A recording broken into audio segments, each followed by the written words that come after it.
Maglagay na ako ng oil. Mainit ng oil kaya ilalagay ko na ang luya, ang bawang, at halu-haluin para masunog.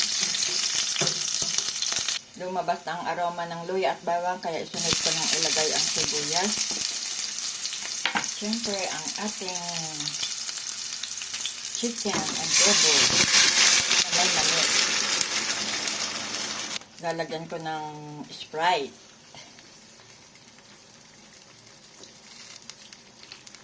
Ayan, pampatamis.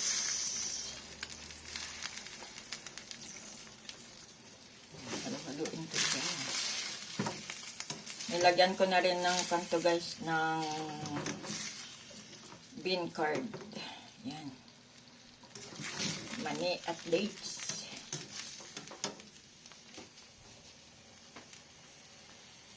Tatakpan ko muna siya hanggang sa ito ay maluto. Check ko muna kung ito ay luto na.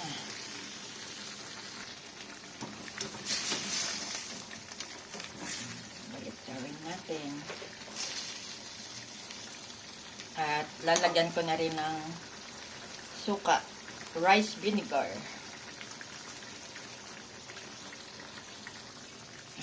At ating halu-haluin. Ganyan lang muna siya hanggang sa ang tubig ay mag-evaporate o umunti. Ayan, okay na ang ating adobong manok na may mani.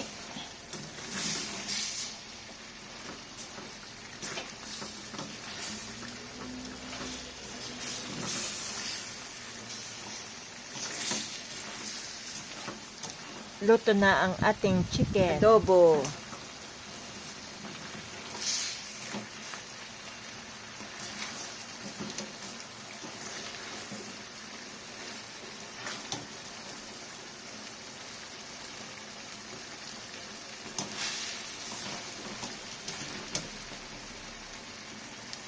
Yan guys, luto na ang ating adobo.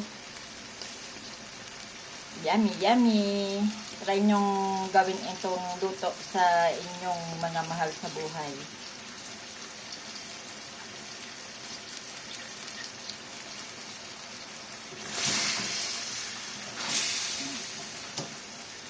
Thank you guys for watching.